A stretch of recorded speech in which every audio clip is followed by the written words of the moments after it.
Normal गव्हाच्या तुलनेत आणि याच्या तुलनेत काय वेगळ्या प्रकारे हा गहू पडतो? म्हणजे हा मालाने भावाने जास्त जातो का काय का? म्हणजे ह्याचे वैशिष्ट्य काय आहेत त्याच्या तुलनेत?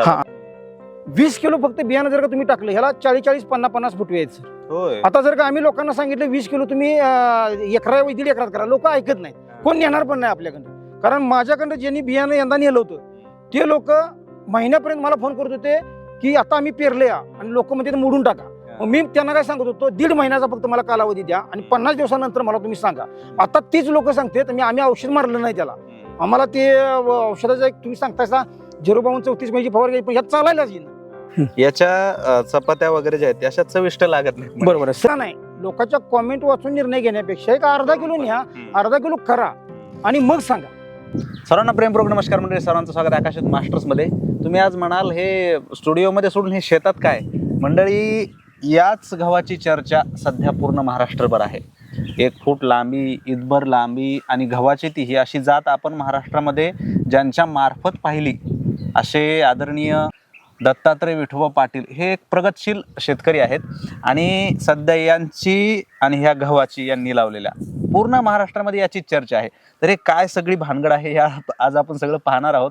मला वाटतं जे नवीन आसन मंडळी ते लक्षपूर्वक आहे का की नेमकं हे कसं, काय पद्धत, कुठं मिळतं, काय कसं आणायचं, कसं करायचं, सगळ्या गोष्टी आज आपण त्यांना एक ना एक विचारणार आहोत. तर काका स्वागत आहे, कसे आहात? नमस्कार. मजेत सर. बर, हे काय नेमकं कुठून आणलं तुम्ही? हे सगळी तुमची चर्चा सुरू आहे महाराष्ट्रात. सर्वप्रथम माझं पूर्ण नाव सांगतो. मी दत्तात्रय विठोबा पाटील, राहणार अंजनी, तालुका तासगाव, जिल्हा सांगली. आणि तुम्हाला पुन्हा त्रास होऊ नये म्हणून माझा मोबाईल नंबर सांगतो, 9096101651. सकाळी 9 ते रात्री 8 या वेळेत कधीही कॉल करा आणि माघारी जर का नाही उचलला कामाच्या बाबत तर नंतर रिटर्न कॉल करत असतो. तर सर ह्या गव्हाची सुरुवात सन 2009 साली आमच्या सांगली जिल्ह्यामध्ये हे बियाणं आलं आणि याचं जे पेटंट आहे ते पेटंट आहे प्रकाश सिंह रघुवंशी. बर, ते आहेत उत्तर प्रदेश वाराणसीचे. गहू क्षेत्रात त्यांनी जवळजवळ गेल्या 32 वर्षात 35-36 वर्षात इतकं काम केलंय की त्यांना राष्ट्रपती प्रतिभाताई पाटील यांच्या हस्ते पण पुरस्कार मिळाला आहे आणि 15 राज्याच्या मुख्यमंत्र्यांनी त्यांचा म्हणजे शेतीनिष्ठ शेतकरी म्हणून गौरव केलेला आहे. आणि नंतर म्हणजे 2-4 वर्ष आपण ते कुदरत 17 म्हणून जे वाण होता असे 1 ईत लांब कडी होती आणि ते आपण जवळजवळ बियाणं म्हणून सलग 3-4 वर्ष विकलं. तिचं एवढी हवा झाली की उत्पन्न पण ते चांगलं होतं, किलोला क्विंटल उतारा देत होता. त्यामुळं ती लोकांची मागणी एवढी प्रचंड की ती ETV ही ज्यावेळेला ETVच्या कानावर गेलं त्यावेळेला त्यांनी येऊन आपली मुलाखत घेतली आणि त्यावेळेला पण ते एवढं व्हायरल झालं की 2016 साली मला वाटतं तत्कालीन गृहमंत्री होते स्वर्गीय माननीय RR आबा पाटील साहेब. तर त्यांनी सुद्धा ह्या मीडियाची त्यावेळेला काय एवढं आतासारखं सोशल मीडिया फास्ट नव्हतं, पण त्यांच्या कानावर गेल्यानंतर त्यांनी एका गावातल्या कार्यक्रमात निरोप पाठवून बोलवून घेतलं आणि आपल्याला सत्कार करताना बरेच प्रश्न त्यावेळेला विचारले आणि आबांनीच खरोखर तसे म्हणजे मला प्रेरणा दिली आणि त्या प्रेरणेचं आज हे फलित आहे. अगदी. पण हे बियाणं तुम्ही कुठून आणलं मूळ सुरुवातीला? ह्याचं मूळ बियाणं तेच. आता कसं आहे, ज्यांना तुम्हाला कोणाला बियाणं पाहिजे असेल तर ते कुदरत अन्नपूर्णा गहू असं टाका. ह्याचं नाव काय? ह्याचं नाव कुदरत अन्नपूर्णा. आता कसं असतंय, कुदरत 17 म्हणून वाण माझ्याकडे आला होता, परंतु त्याच नंतर मी खोलात शिरत गेलो तर ते त्यांचं ज्यावेळेला पेटंट कोणाला कळल्यानंतर त्यांना आतापर्यंत कुदरत 8, कुदरत 11, वाराणसी कुदरत, कुदरत करिश्मा, कुदरत 100 आणि मला वाटतं ही कुदरत 9 ह्या व्हरायटी त्यांनी आतापर्यंत विकसित केलेल्या आहेत आणि त्यातली एक फक्त कुदरत 8 सोडली तर बाकीच्या सगळ्या व्हरायटी आपण ह्या 16-17 वर्षात इथं आपल्या क्षेत्रात केलेले आहेत. आता हे जे दिसतोय मला प्लॉट, याच्यासाठी काही विशेष प्रकारची शेती लागते का नॉर्मल शेती? म्हणजे काही लाल माती असते, काही काळी माती असते, तर ही कशा ह्याच्यात जास्त चांगलं जमतं? बरोबर आहे सर. आता कसं असतंय, गहू कुठलंही गहू जर का करायचं झालं तर गव्हाला हे काळ्या मातीतच चांगलं येतं, तांबड्या मातीत येत नाही असं नाही. परंतु तांबड्या मातीत तुम्ही किती जरी सेंद्रिय शेतीचा जरी उपयोग केला किंवा रासायनिक खताला त्याला जोड जरी दिली तर तुम्ही काळ्या शेतात जेवढं याचं उत्पादन काढू शकता तर त्याच्या म्हणजे कमी प्रमाणातच त्या तांबड्या शेतात उत्पादन निघणार आहे. बरोबर. मग आता हा जेव्हा ही व्हरायटी जी आहे कुदरत, हे समजा जर एखाद्या शेतकऱ्याला घ्यायची असली, आपल्या शेतात हे करायची, तिकडे संपर्क साधायचा का तुमच्याशी संपर्क? आता सर कसं असतंय, याचं पेटंट त्यांच्याकडे असल्यामुळं या मालाचं त्यांच्या कुदरतच्या सगळ्या वाहनाचं दर ते तिथून ऑगस्ट महिन्यात डिक्लेअर करत असतात आणि ह्याचं पेटंट त्यांच्याकडे आहे, म्हणजे तर शेतकऱ्याकडून किंवा त्यांच्याकडून तुम्हाला मिळेल. नाही, पण तुमच्याकडून जर न्यायचा म्हणलं एखाद्याला तर तो उपलब्ध होऊ शकतो का? हा सर, आता यंदा रावसाहेब पाटील म्हणून बुलढाणा जिल्हा राष्ट्रवादीचे अध्यक्ष आहेत मला वाटतं ते. तर त्यांनी गेल्या दिवाळीला मला सांगितलं की मला तिकडे येता येत नाही, बाय पोस्ट त्यांना ते आपण पाठवलेलं आहे आणि 8व्या दिवशी किंवा 9व्या दिवशी महाराष्ट्रातल्या कुठल्याही जिल्ह्यात 10 ते 12 दिवसात ते मिळू शकतं. कारण कसं आहे 5 ते 10 किलो पर्यंत पोस्टानं जाऊ शकतं सर, काय अडचण. बरोबर आहे. म्हणजे जर एखाद्याला घ्यायचं असेल तर या पद्धतीने ते घेऊ शकतात. बरं, आता याच्या पुढं की नॉर्मल गव्हाला, गावरान गव्हाला जसं पाणी वगैरे देतो, खत टाकतो, तशी याची कशी कशी प्रोसेस आहे पाण्याची, खताची? आता सर कसं असतंय, गहू करताना एका पाण्यावर पण गहू येतो, 3 पाण्यावर पण गहू येतो, 5 पाण्यावर पण गहू येतो. ज्याला एकच पाणी शक्य आहे ते कसं पेरताना पाणी दिलं तर उत्पादन कमी निघतं. ज्याला 2 पाणी द्यायचं आहे त्याचं कसं असतं, 21व्या दिवशी एक पाणी, 60व्या दिवशी एक पाणी दिलं तरी पण गहू निघतो. ज्याला 3 पाणी आहे त्याला 21व्या, 42व्या आणि 75व्या दिवशी दिलं तरी पण गहू निघतो. परंतु सर्वसाधारण गहू करत असताना 6 ते 7 पाणी अपेक्षित असतात, पण ते तुमच्या रानावर राहतं. जर का शेत तुमचं काळं असेल, दमदार असेल, तर ह्या शेताला आमच्या 17 दिवस नाही पाणी पाजलं तरी चालतंय. पण जर का तुमचं तांबडं रान असेल तर 8व्या दिवशी तिथं पाणी द्यावं लागतं. सर कसं असतं, ह्या रानात जर का पाणी पाजलं तर 4-4 दिवस यातनं चाला येत नाही, पायाला चिखल लागतं. आणि तांबड्या रानात काय रानं अशी आहेत की तुम्ही सकाळी पाणी पाजलं आणि उद्या सकाळी त्या रानात फिरू शकता, पायाला चिखल पण लागत नाही. बरोबर आहे. पण दुसरी गोष्ट की याला खाद जे प्रमाण तुम्ही माग व्हिडिओद्वारे कालच्या सांगितलं, तर ते खादाचं कशा प्रमाण असलं पाहिजे, कोणतं खत वापरलं पाहिजे? ओके. आता बोलता परवा मी एका व्हिडिओमध्ये नाही, म्हणजे आमच्या प्रत्यक्ष प्लॉट पीक पाहणीचा कार्यक्रम झाला आणि बोलण्याच्या ओघातनं माझ्या तोंडातनं निघून गेलं 2 क्विंटल. ऍक्च्युली मला 2 गोणी म्हणायचं होतं, परंतु भावनेच्या भरात पुढे शेतकरी वरून फक्त मला त्यातनं सांगायचं होतं काय सर, तुम्ही युरिया 1 गोणी टाका, 2 गोणी टाका, पण युरिया एका टायमाला गव्हाला देऊ नका. तुम्ही जर का पहिल्यांदा 15-15 सुपला, 10-26 जी काय तुम्ही वापरत असाल तर तुम्ही जी तुमचं आता नियोजन असतं की बाबा एकराला मी 50 किलो युरिया देतोय किंवा 100 किलो युरिया देतोय, तर त्याचा 6 भाग करा. आपण आता 2 गोणीचा हिशोब धरूया, 90 किलो युरिया जर का असेल तर त्याचं 6 भाग केलं तर 15/90 होतात. त्यातला 15 किलो युरिया तुम्ही जे तसा म्हणजे रासायनिक शेतीचा मी पुरस्कारता नाहीये सर. सेंद्रिय शेती काळाची गरज आहे, सेंद्रिय शेतीला वळलं पाहिजे, पण नुसती सेंद्रिय शेती करून हवं तेवढं उत्पादन निघत नाही. त्यामुळे त्याला सेंद्रिय शेती करत असताना त्याला रासायनिक जोडी द्यावी लागते.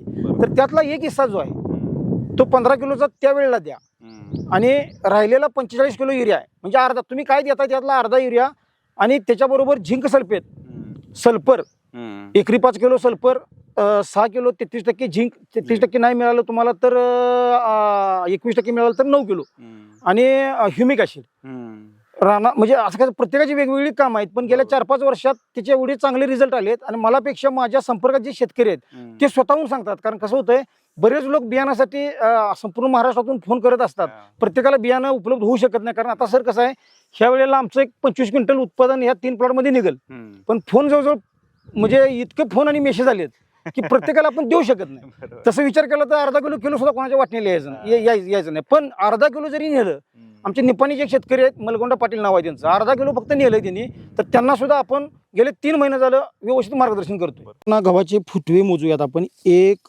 2, 3, 4, 5, 6, 7, 8, 9, 10, 11, 12, 13, 14, 15, 16, 17, 18, 19, 20, 21, 22, 23, 24, 25, 26, 27, 28, 29, 30, 31, 32, 33, 34, 35, 36, 37, 38, 39. आता हे पाठीमागणे जे आलेले फुटवे आहेत हे घरात आलेल्या पाहुण्यासारखे असतात. याचं काम काय फक्त म्हणजे पाहुण्यासाठी आपण पाहिजे ती व्यवस्था केलेली नसते. हे काय जास्त ही करतील असं नाही, पण 40 ते 50 सरासरी फुटवत येणारा हा गहू आहे.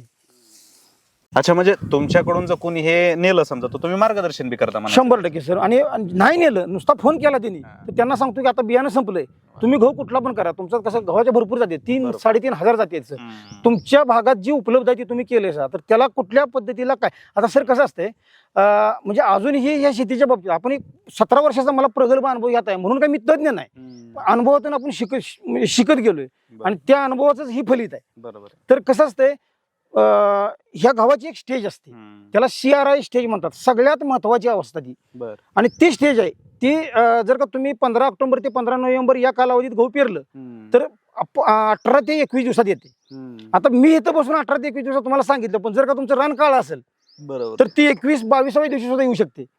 आणि रान तांबडा असेल तर ती 17व्या दिवशी 18व्या दिवशी सुद्धा येऊ शकते. बरोबर. आणि अगदी त्या स्टेजला आता ती स्टेज शेतकऱ्यांनी ओळखायची कशी, हम्म. तर त्यानं त्यावेळेला काय करायचं, गहू उपटायचा, हम्म. गहू असा उपटायचा वर आणि त्याचं असं त्याला ताज एक मूळ असतं आणि त्याला असे बाकीचे ताज, बरोबर. जसं आपल्या डोक्यावर ताज असतो हम्म. तशा इतर मुळ्या फुटलेल्या दिसतात. हम्म. ती अवस्था परफेक्टली खत द्यायची अवस्था. मग काय लोक काय करतात, हम्म. पाण्याची पाळी असते, हम्म. 15व्या दिवशी येते, हम्म. पुन्हा 30व्या दिवशी येते. मग एकतर ते 15व्या दिवशी त्यांना बाकी नत्राचा हप्ता देतात, नसेल तर 30व्या दिवशी येतात. मग ते येणार की गहू, तुम्ही नाही काय केलं तरी सुद्धा गहू येणार. बरोबर. पण तुम्हाला अपेक्षित उतारा पाहिजे असेल तर हम्म. त्या वेळेला त्याची म्हणजे NPK बरोबर बरोबर. दुय्यम अन्नद्रव्य आहेत, काय काय सूक्ष्म अन्नद्रव्य आहेत, हम्म. ती त्याला गेली पाहिजेत. आणि 100% ती वाढवलं सर. कसं असतंय, गव्हाची लोंबी वाढवण्यासाठी हम्म. त्या गव्हाच्या जातीतच तो गुणधर्म असावा लागतो. हा, बरोबर. तुम्हाला सोशल मीडियावर एवढं सांगितलं जातं की हातभर लोंबी करा, फुटभर लोंबी करा, परंतु त्याचं जर का ते गुण नसतील बरोबर. बरोबर. आलं लक्षात. तर ते म्हणजे साध्य होणार नाही. बरोबर. मला काय त्यासाठी हेच बी तुम्ही न्यावं असं कधी सर मला म्हणजे होणार. मार्केटिंग हा विषय नाही, हम्म. कारण आपलं काम बोलतंय. बरोबर. बरोबर. नाही, दिसतंय ना ते अगदी. आता शेवटचे 2-3 मुख्य प्रश्न विचारतो. त्याच्यातला पहिला प्रश्न, नॉर्मल गव्हाच्या तुलनेत आणि याच्या तुलनेत काय वेगळ्या प्रकारे हा गहू पडतो? म्हणजे हा मालाने भावाने जास्त जातो का काय, का म्हणजे ह्याचे वैशिष्ट्य काय आहेत त्याच्या तुलनेत? हा, आता हे कुदरत अन्नपूर्णा जर का गव्हाची कुडी वाळल्यानंतर अजून एक 8-15 दिवस गेल्यानंतर जर तुम्ही असं वाळली कुडी जर ही केली तर त्याचा असा खपली गव्हासारखा असा लांबडा गहू आहे. हम्म. त्यामुळे मार्केटमध्ये सर तुम्ही आता एखाद्या मॉलमध्ये गेला असा हम्म. तर आता 28-30 रुपये गव्हाचे नवीन गव्हाचा बाजारभाव चालू आहे. हम्म. तुम्ही मॉलमध्ये गेल्यानंतर तुम्हाला 120 रुपयेपर्यंत गहू तुम्हाला वेगवेगळे दिसतात. बनशी गहू, हम्म. शरबती गहू, हम्म. खपली गहू. हम्म. तर या मार्केटमध्ये ही करताना हा खपली गव्हाच्या तुलनेत भले खपली गव्हासारखा जरी नाही गेला हम्म. तर त्याच्या खालोखाल ह्याचा मार्केट रेट आहे. आणि सगळ्यात महत्वाचं काय सर, हम्म. आपण बीज पेरताना 40 किलो एक कंपनीने शिक्का मारलाय आपल्यावर की 40 किलो गहू पेरा, हम्म. 40 किलो गहू पेरा. आता 40 किलो गहू पेरल्यानंतर गहू एवढा दाट होतोय की त्याला फुटवा निघत नाही. हा, हा. आणि फुटवा जर का म्हणजे यांनी काय केलंय, हम्म. 20 किलो फक्त बियाणं जर का तुम्ही टाकलं ह्याला 40-40, 50-50 फुटवे आहेत सर. होय. आता जर का आम्ही लोकांना सांगितलं 20 किलो तुम्ही एकरा 1.5 एकरात करा, लोक ऐकत नाहीत, हा. कोण नेणार पण नाही आपल्याकडं. कारण माझ्याकडं ज्यांनी बियाणं यंदा नेलं होतं हम्म. ते लोक महिन्यापर्यंत मला फोन करत होते की आता आम्ही पेरले आणि लोक म्हणते ते मोडून टाका. हा. मग मी त्यांना काय सांगत होतो, 1.5 महिन्याचा फक्त मला कालावधी द्या आणि 50 दिवसानंतर मला तुम्ही सांगा. आता तीच लोक सांगतात आम्ही औषध मारलं नाही त्याला, हम्म. आम्हाला ते औषधाचं एक तुम्ही सांगताय 052-34 महिन्याची फवारणी घ्यायची, पण ह्यात चालायलाच येईना. हा. बरोबर. आलं लक्षात. पण काय सांगाल की शेवटचा एक तुमचा जो काल व्हिडिओ काढला त्याच्या खाली एक कमेंट कॉमन आली होती, याच्या चपात्या वगैरे ज्या आहेत त्या अशा चविष्ट लागत नाहीत म्हणे. बरोबर आहे सर. कसं असतंय, माणूस चालायला लागला हम्म. तर ठेच ही चालणाऱ्याला लागते, बरोबर. बसणाऱ्याला तिचं काही सोयीसुतक नसते. हम्म. समजा ह्या कुदरत अन्नपुराच्या मी निघालेल्या मगाशी एवढ्या जाती सांगितल्या, हम्म. ही खराब आहे, जी पोळी होत नाही, चपाती होत नाही, हम्म. घरीच धरा तुम्ही. मग 2010 पासून लोकांनी का मागते तो भाग, हो. ज्याला शक्य नाही करता येत. हम्म. मी काय म्हणतोय, आम्ही कुठं म्हणतोय तुम्ही 40 किलो करा, 20 किलो करा, एक अर्धा ज्याने केला नाही, लोकांच्या कॉमेंट वाचून निर्णय घेण्यापेक्षा एक अर्धा किलो न्या, हम्म. अर्धा किलो करा हम्म. आणि मग सांगा.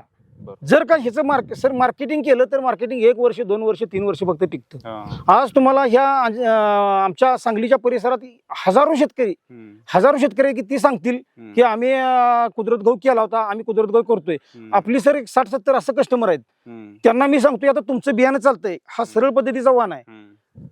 7-8 वर्ष हा सरळ तुम्ही एकदा बियाणं केलं, बरोबर. पुढच्या वर्षी फक्त कसं आहे, ठेवून 2 वर्ष नाही करायचं. हम्म.